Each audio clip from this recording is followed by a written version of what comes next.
Bien, señores, aunque suponemos que las Fuerzas Armadas Dominicanas tienen estudios suficientes sobre el destino de nuestros militares en el momento que pasan a retiro y cuál es la preparación que durante la carrera militar se puede obtener, porque recordemos que uno de los elementos que existían en el pasado era que los militares no podían inscribirse en la Universidad de Santo Domingo, menos después. No se podían, no estudiaban, ¿No lo aceptaban? No, y si lo hacían de manera muy, como civiles, era un problema.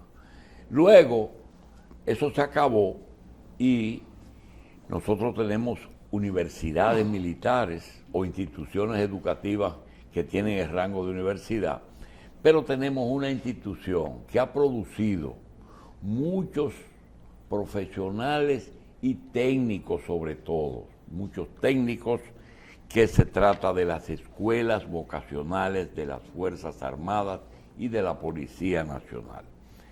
Nosotros hemos dicho, porque no podemos hacer más nada que decir, que esa institución, con muchos más recursos, podría convertirse en una institución para reeducar, educar y preparar los militares nuestros, que ya sabemos que un joven que ingrese a los 16 o 17 años de edad a las Fuerzas Armadas, a los 40, 45 años está pensionado y queda joven, disponible, con todas sus fuerzas y su experiencia, en un momento en que la edad promedio del hombre ha subido a 75 años. Es decir, que le queda más vida útil fuera de las Fuerzas Armadas que el tiempo que estuvo dentro de ellas. Y hemos abogado porque el presupuesto de educación abarque no solamente educación superior, sino también la escuela de vocacionales de las Fuerzas Armadas, que vamos a hablar de ella con el mayor general Juan José Otaño Jiménez, quien ha logrado en 3 años subir bastante el nivel de esa institución. Vamos a darle la bienvenida al general Otaño y vamos a hablar, primero darle las gracias al general por aceptar nuestra invitación. Hicimos una visita y entendemos que el país debe de conocer los detalles de las escuelas vocacionales y le agradecemos mucho al general estar con nosotros. General, gracias por estar aquí y cuéntenos el objetivo principal de las escuelas vocacionales, ¿cuál es? Bueno, muy buenos días al elenco de la revista 110. De verdad que al llegar aquí usted me mencionó a un personaje muy importante y quien es el fundador de lo que son las escuelas vocacionales, que es al coronel en su momento Santiago Frías. Ese es el padre de las escuelas, aunque la historia dice que las escuelas comenzaron en el gobierno de Juan Bosch, pero enfocada a lo que era la municipalidad, no a los militares. ¿Y en qué año fue lo de Santiago Frías? Santiago Frías en el 63. Él llega, Bosch. después de Bosch, cuando se va del poder, esas instalaciones que comenzaron a construirse quedaron abandonadas. Y él, en la condición de capitán de la policía, lo mandan a que vaya a esas instalaciones. Bueno, posteriormente, tras el gobierno de García Godoy y un acuerdo con la USAID, el gobierno de Estados Unidos, retorna nuevamente Santiago y lo hacen parte de lo que es la planificación de las escuelas vocacionales. Ahí su rol hasta el 78 ya, cuando sale de las escuelas, pero en ese periodo unas 10 escuelas fueron construidas, que son las principales en la actualidad y las más grandes. Bien, ¿cuál es el objetivo principal de las escuelas vocacionales? Bueno, como usted decía anteriormente, en la capacitación de los miembros de las Fuerzas Armadas, cuando van a la condición de retiro, el decreto establece claramente que las escuelas se crean para formar esos militares antes de ser retirados. Por ejemplo, en mi caso, yo no estudié en las vocacionales, sino que cuando salí de la academia, yo estudié en la universidad, pero estudié en las condiciones que usted expresaba anteriormente fuera de cámara. O sea, tenía muchas veces que vestirme de civil para poder salir del campamento. Anteriormente, del campamento, un militar no podía salir vestido de civil. ¿Y las escuelas vocacionales son paramilitares? Son paramilitares en su origen. Y mientras están haciendo los estudios, ¿le dan licencia o se puede hacer las dos cosas? Están asignados a la escuela vocacional. Si, por ejemplo, a Omar lo designa a la escuela vocacional, él va con un memorándum trasladado prácticamente para la escuela vocacional. O sea, que tiene la libertad de estudiar. Pero yo he visto durante el tiempo de estudio. Sí, señor. General, ¿cuáles son los oficios y las carreras más comunes que imparten ustedes? Los más comunes tenemos enfermería, tenemos farmacia, ebanistería, plomería, electricidad, 105 acciones formativas diversas. Me llamó la atención artes gráficas. Artes gráficas, que estamos ya entrando a lo que es la parte moderna y que todo se auxilia de lo que es arte gráfica en la actualidad. Entonces nosotros lo implementamos nuevamente. Bien. Pero yo he visto algunos casos en los cuales algunas personas se me han aproximado. O sea, he conocido gente, siendo civiles, se han formado en oficios como carpintería, plomería y así, en escuelas vocacionales. Es que quizás en algunos lugares donde operan tienen como un interés de cobertura de necesidades de alguna comunidad. Bueno, claro. Nosotros hacemos un enfoque, no es la misma necesidad, por ejemplo, de Constanza, que usted tiene que enfocar lo que es la agricultura, lo que es invernadero, a la que está en la parte este, por ejemplo, la que está en Higüey, La Romana, que inmediatamente esos muchachos que estudian hotelería son insertados inmediatamente en los hoteles, porque el movimiento es muy rápido de la empleomanía en esa parte. General, hay una institución del Estado que es mixta, que tiene que ver, pero como ustedes tienen el componente militar, no deben de trabajar juntos, que es Infotep. ¿Ustedes tienen algunos programas comunes con Infotep? Claro, don Julito, recuérdese que le voy a hablar de Santiago Frías en mis orígenes, y Santiago Frías fue el precursor, junto con un personal de la OIT, en que se hiciera lo que es el Infotep hoy en día. O sea, la escuela vocacional, su director, es parte de la junta de directores de lo que es el Infotep. Bueno, Santiago Frías... son los orígenes sus orígenes de la escuela vocacional. Ahí vimos a lo que es el papá de Almodóvar Aché, que fue parte de eso. Santiago Frías, el que tiene el KEPI en el centro, ahora mismo un viaje a Venezuela. Y esas son muchas disposiciones que surgieron en ese tiempo. Un dato importante, don Julito, es que en el 71, el presidente Balaguer lo nombra él como supervisor general de toda la formación vocacional en la República Dominicana. ¿Por qué? Porque independientemente de las escuelas vocacionales, existían otros institutos. Por ejemplo, Loyola, pero existía también una entidad... Todas las escuelas técnicas. Técnicas, sí, señor. Recuerde, también había una que era el que formaba técnicos, por ejemplo, mecánicos, diésel, que no era el Loyola. El Comadite. Exacto. Que estaba en la feria, que posteriormente mudaron la dirección de lo que son las escuelas vocacionales a ese centro. Sí, señor. Bien. Diga, yo lo interrumpí cuando hablamos de Infotep. Sí, le decía que el Infotep surge o nace de las escuelas vocacionales. El Infotep es creado por medio de ley en el 80 y ya las escuelas vocacionales del 66 existían. Más sin embargo, le explicaba que el coronel Santiago Frías en su momento, al ser el presidente, o sea, el jefe de esa supervisoría que le mencionaba, tenía que estar involucrado en todo lo que era la formación vocacional. Y en viajes al exterior se dieron cuenta de que en la República Dominicana no había un ente que regulara la formación vocacional. Eso da pie a que el primer director del Infotep era el relacionador público del coronel Frías, que era el supervisor general. Después que arman todo lo que es estructura, sale siendo ese relacionador público del Díaz Ortiz, sale siendo, Osvaldo Díaz, sale siendo el primer presidente del Infotep. En la actualidad, la escuela vocacional, su director, es parte de la junta de directores que rigen el Infotep. Pero las escuelas vocacionales son en su origen y su función actual, tienen como por meta principal lo que es preparar al técnico que se necesita para darle mantenimiento a todo lo que tiene que ver con la infraestructura militar, porque las bases son pequeñas ciudades en muchos casos, las fortalezas, los campamentos. Es parte del propósito de las escuelas vocacionales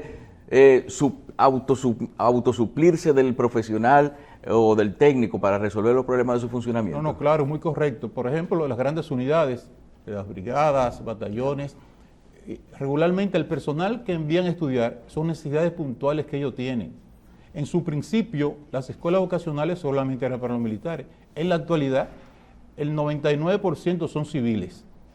Y he estado escudriñando sobre esa parte porque leí en algún momento que fue a solicitud de la gobernadora de Baní que le pidió al presidente Balaguer. Mas, sin embargo, no es así. Era una intención precisamente de la USAID que se involucrara la ciudadanía en las escuelas vocacionales. Entonces hay una comunicación que se le manda al presidente Balaguer. Balaguer, astuto, le pone en la comunicación que ese personal tenía que depurarlo a la República Dominicana, nosotros, y que el que tuviera las condiciones era el que iba a ingresar a las escuelas vocacionales. Sí, recordé el nombre. Escuela Nacional de Arte y Oficio. Era que se llamaba. ¿Todavía está abierta? Sí, funciona todavía. Sí. Por ahí frente a la Secretaría de Salud Pública. Sí, estaba sí, funcionando hace mucho. General, ¿cuántas escuelas tienen ustedes en el país entero? Bueno, ahora mismo nosotros contamos con 32 escuelas. Recientemente inauguramos lo que es la Escuela Vocacional de Pedernales, que fue la última, y en estos momentos estamos construyendo lo que es la Escuela Vocacional de Asua. Otras las tenemos en carpeta, independientemente de las 32 que ya existen, que son, por ejemplo, tenemos que acaban de donarnos terreno, y es la intención del senador de Higüey que se haga una escuela vocacional en Higüey. En Puerto Plata tenemos también una solicitud al Ministerio de la Presidencia, Nizao, en Baní.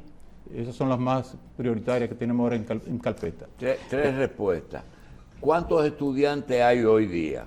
¿Cuánto pagan esos estudiantes? ¿Y qué por ciento es militar y qué por ciento es civil? Bueno, no pagan nada, es totalmente gratis. Es una beca. Una beca. Ahora mismo están cursando, en este semestre ya hay 16,000 que salieron en los 2 primeros trimestres y semestres.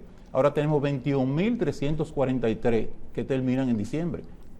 Vi que tienen una escuela en Pedernales y me da la impresión de que la dirección de las escuelas vocacionales consulta o al empresariado o a la población de qué tipo de oficios requiere para instalar las escuelas. ¿Es así? Sí, claro. Por ejemplo, el caso de Pedernales, un caso muy Porque particular. va a haber ahora... Por el desarrollo que va a tener Pedernales, la visión estratégica de las Fuerzas Armadas entendió o contempló que debía construirse una escuela vocacional allá para toda esa parte que necesita de empleomanía, formarla, y que la región de Pedernales no requiera, como pasa, por ejemplo, en Punta Cana y Higüey, que son personas de otros lugares los que van a trabajar.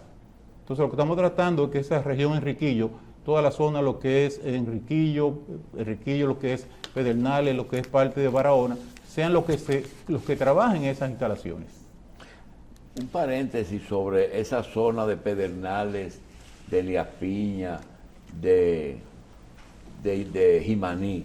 Y es que por ahí aparecieron los primeros militares que a su vez ingresaron sus coterráneos a la Fuerza Armada. Es decir, que si usted busca los miembros de la Fuerza Armada de hace 20 años, la mayoría son de esas 3 provincias. Pero no solamente en ese tiempo, en la actualidad. En la actualidad, la mayoría de los miembros de la Fuerza Armada son de la región sur, de esa zona, muchos buenos militares. ¿Todavía? Todavía, sí, señor. Es que la parte sur es una parte pobre. Entonces, el soldado está buscando cómo salir hacia adelante. Y una de las formas de salir hacia adelante es ingresar a las Fuerzas Armadas. Ya. Entonces, todavía las Fuerzas Armadas, el soldado que entra a las Fuerzas Armadas y el que quiere hacer carrera, ya no puede pasar de soldado, por ejemplo, a oficial sin ser de academia. No, claro, la ley lo contempla, que un profesional puede ingresar con un rango, depende de la condición que tenga, si es grado, si es posgrado, así mismo le dan el rango también, que está contemplado en la ley orgánica de las Fuerzas Armadas. El latigo de formación de oficiales en la batalla de las carreras se estiló que los profesores eran los mejores profesores sin tener que ser militares. en las escuelas vocacionales pueden ser no militares. Bueno, ahora mismo la mayoría no son militares. No Tenemos son- diferentes grupos. Tenemos grupos que son militares, otros Pero que son asimilados. asimilados militares y otros que son por contrato temporal. ¿Por qué? Porque si hay un profesional de mucho nivel y usted le dice, lo voy a ingresar como asimilado y el sueldo son 12,000 pesos, por ponerle un ejemplo, él no va a ingresar. Entonces nosotros lo contratamos por un contrato de trabajo, porque es de utilidad para la escuela vocacional tener ese ente con esas condiciones, con esa capacidad para que nos entrene de los cursos. General, lo que vimos en San Isidro, sin contar las otras escuelas, nos pone a pensar el que el presupuesto de ustedes debe de ser alto. Hoy, esas escuelas, esa y las otras, ¿cuánto necesitan y cuánto tienen asignado? Y si están dentro del presupuesto del ministerio. Bueno, no, tenemos un presupuesto independiente que es propio de las Fuerzas Armadas, que está contemplado como parte del En el presupuesto nacional, sí, señor. aparte del de las Fuerzas Armadas. No, o sea, el renglón aparece como Fuerza Armada, pero Ah. tenemos un presupuesto independiente. Bien. La necesidad es muy alta para arreglar todas las escuelas. Ahora mismo tenemos un proyecto de inversión que está tramitado, está en el Ministerio de la Presidencia precisamente, que para remozar o arreglar todas las escuelas necesitamos 3,000 millones de pesos. La última remoción que se hizo a la escuela se hizo en el gobierno de Hipólito Mejía, después de su creación. Porque en la actualidad, ¿con qué contamos nosotros? Contamos con un presupuesto de 660 millones de pesos. Ok, esa demanda de los equipos, ahí estamos viendo algunas vistas de allá. General, esa demanda que ustedes tienen, ¿es para más escuelas o para más carreras? No, remoción de las escuelas, equipamiento. El tiempo va avanzando, entonces nos vamos quedando en el tiempo en que no hay equipo moderno. O sea, todos los equipos en la actualidad requieren de tecnología. Entonces no podemos quedarnos de lo que era una fresadora anteriormente que era manual. Bien, nosotros queremos ahora que los 3 años que lleva usted ahí, díganos qué nuevo se ha hecho. Bueno, lo último nuevo que hicimos precisamente le atañe a usted y es un centro de atención de la primera urgencia médica. ¿Qué se da el caso, usted como médico, de que muchas veces la primera persona que atiende una persona en un accidente, cuando viene a veces que le causa que la No es persona muera? médico. Entonces nosotros estamos formando lo que son Paramédicos. Paramédicos, sí señor. Lo que son los miembros de las Fuerzas Armadas. Hay un vasto proyecto para que todos los miembros de la Eso, Fuerza ¿verdad? Armada se capaciten perfectamente. Ese es el Oh, primer qué grupo que recientemente lo graduamos y son los estudiantes de enfermería. Entonces ese plus, Pero eso me pone a pensar en que eso podía ser parte del personal que va en auxilio del 911 la primera vez, que no lleva médicos, sino ese tipo de... sí, señor. Entonces precisamente es para las instituciones del Estado, o sea, el curso. Sí. Por ejemplo, como usted dice, ese personal que sale de ahí se lo vamos a poner a la disposición de lo que es el 911 para que lo contraten con un personal calificado. Usted está hablando de triplicar el presupuesto, Sí, señor. de 800 a 3,000. Sí, señor. Más de 3,000. Mi presupuesto en la actualidad, si yo le digo, tal vez usted no lo cree. Por ejemplo, en carga fija, mi presupuesto son el 77% del presupuesto. Se ve en sueldo, En sueldo, combustible y comida. el 67. 77. Bien, pero hay también que esas escuelas usan muy... Mira, ahí está la El área de enfermería. que usted enfermería. está hablando. Aquí tenemos el laboratorio dental, que es parte del área médica, como usted contempló. ¿Qué con laboratorio Joya. es ese? El laboratorio dental, las prótesis. Ah, ya, mecánicos dentales. Entonces, en cualquier recinto militar puede decirse que no se necesita de solicitar profesionales o técnicos externos para resolver ningún problema del recinto ni de la base, sino que siempre puede contarse con un militar formado en la escuela vocacional Claro, para resolver cualquier problema. Claro, ese comandante, ¿qué es lo que tiene que hacer cuando ve que tiene la dificultad? Envía a ese soldado que haga el curso. Si necesita, por ejemplo, un plomero, un electricista, y tiene solamente uno, puede enviar 2 que lo hagan el curso, 3 que hagan el curso, y ya sirve para esa unidad. No, por ejemplo, yo creo que ahí en la primera brigada o en algunos sitios se necesitará hasta técnicos forestales, porque son sitios demasiado No, las grandes. Fuerzas Armadas son muy amplias. De todo se necesita. La Fuerza Armada tiene de todo ya en estos tiempos. Ujú, bien. Bien, depende mucho de lo que estructuren el presupuesto. Ese presupuesto que ahora se está preparando para el 24, porque estamos en agosto, ¿verdad? Hay que prepararlo.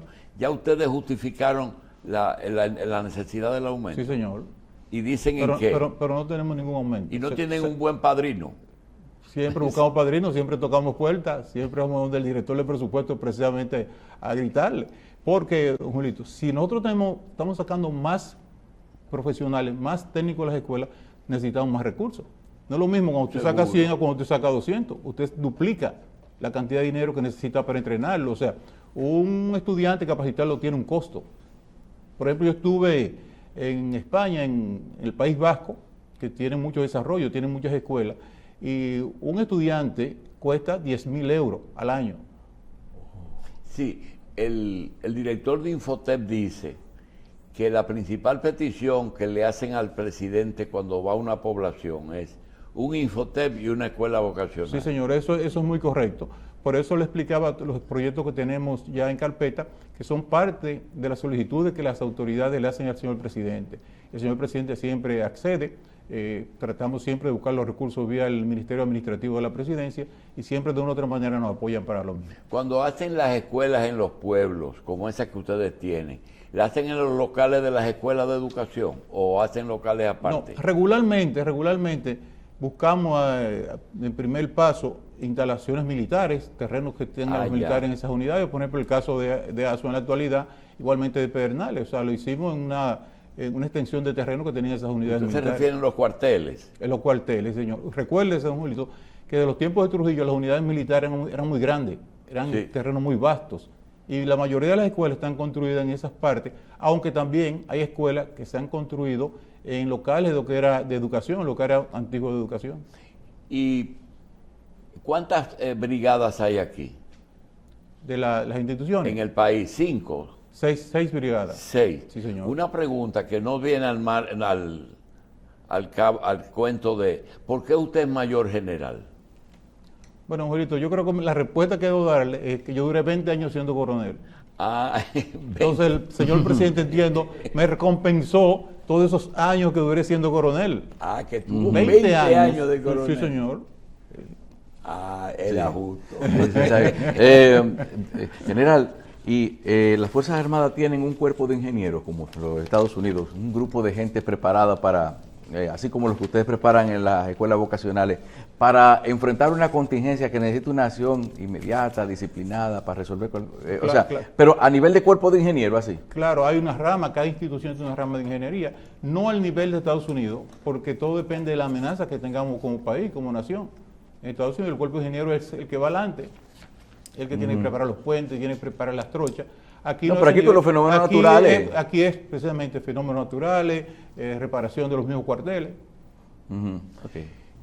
Se sabe que usted no va a estar 100 años en ese cargo. ¿Qué le gustaría hacer en las escuelas vocacionales antes de irse?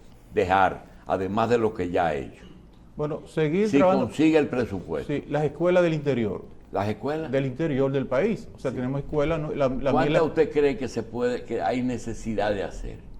En las 32 provincias. No, de hacer no. Yo lo que creo que las que están hay que remozarlas, ponerlas modernas, esas edificaciones que son antiguas, aunque permanecen, porque siempre digo que lo que es la iglesia y las Fuerzas Armadas, sus instalaciones, aunque sean viejas, siempre las mantienen limpias. Y es el caso de nosotros. Hay, ¿verdad? No, señor. Y eso, ahí es que está el presupuesto, los 3.000 millones. Los 3.000 millones, señor. En habilitar esa. Habilitarla y equiparla. Bien. Ese es un objetivo. Sí, en cuanto a carreras nuevas, ¿qué le gustaría? ¿Qué demanda tiene? Las carreras van cambiando dependiendo el tiempo, lo que, por ejemplo, la tecnología va caminando muy de la mano con lo que es la formación vocacional, entonces siempre tenemos que adentrarnos ahora en lo que es la parte tecnológica. O sea, precisamente en estos momentos estamos remozando un nuevo edificio que solamente será para tecnología. Todo lo que es parte de tecnología lo va a tener ese edificio. Como hay programas comunes con Infotep, ¿cuáles son las que usted le daría a Infotep y cuáles son las que ustedes tomarían? El caso del Infotep, para que usted me entienda, por ejemplo, nuestras escuelas sirven como centro operativo del sistema. Son como escuelas que ellos dan la instrucción, ellos seleccionan su personal y nosotros les damos el local. Eso, ellos nos dan un apoyo en el sentido, lo que es los materiales, lo que es el profesor lo manda a Infotep, hacen posible que las plantas eléctricas su combustible y ese acuerdo tenemos en todas las escuelas. ¿Cuántas Hoy, ¿cuántas hay abiertas de nuevo? Díganos. 32 escuelas están abiertas. Esas 32 escuelas, ¿qué capacidad de absorción de nuevos estudiantes sin ampliarla tienen? Bueno, en la actualidad tenemos 43.000 estudiantes, en la actualidad, 21 cursando en este semestre y 16.000 que se graduaron en el semestre pasado. O sea, unos 30.000 estudiantes es la capacidad total de las escuelas. Por ejemplo, la escuela principal, analizando, tenemos pensado, no da clase en las noches.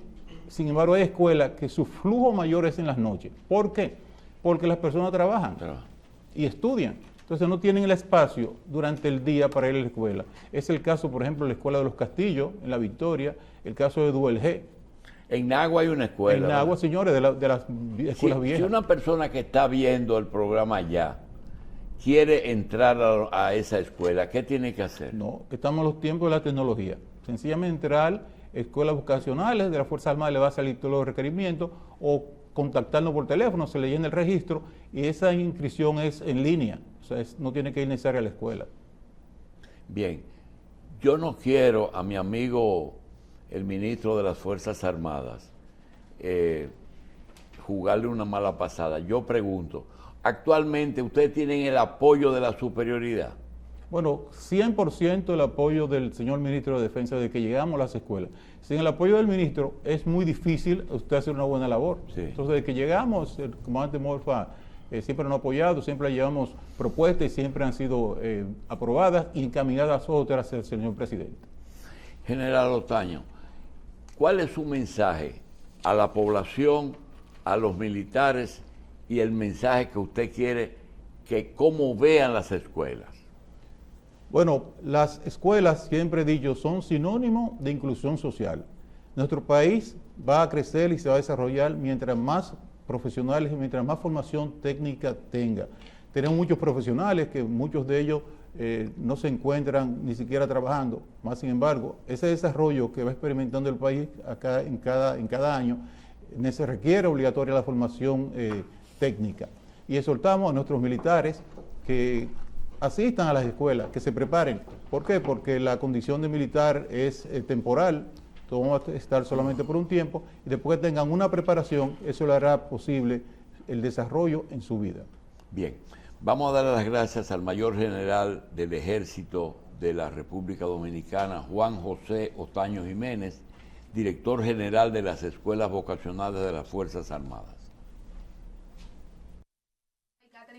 Y para mí, como siempre, es un placer estar con todos ustedes. Y hoy tenemos la visita y es una honra para nosotros tenernos con todos ustedes. Un hombre con una excelente trayectoria, comunicador, comentarista y productor del programa Revista 110 por el canal Coral 39. Es un placer para nosotros recibir al doctor Julio Jacín. Un placer. Gracias por estar aquí en las escuelas vocacionales. Gracias a ustedes. Vocacional Radio, pero vamos a invertir la cosa y vamos a que yo te pregunte cosas entonces. No, porque vamos. Dime qué es esto, qué es esto, ¿dónde estamos? Estamos en la sede central de las escuelas vocacionales. Esta es vocacionalradio.com. ¿Y esta es una unidad de qué? Estamos a través de nuestra cuenta de Twitch en vivo, vocacionalradio.com. Bien. Sí, y cuéntenos de su visita, cómo se siente hoy al recibir a esta visita en las escuelas vocacionales. La visita tiene doble función. Una es la regular que ustedes tienen a veces visitantes para que conozcan, pero en mí tiene conmigo tiene una doble porque yo vi esto antes y lo estoy viendo ahora. Hace 3 años y un poquito yo estuve aquí y la diferencia yo no se la puedo describir. Es una diferencia que parece que con el mismo presupuesto pudieron haber logrado no solamente un 30% de aumento de la matrícula general. Le comentaba, sencillamente es una buena administración de los recursos enfocados hacia los centros vitales.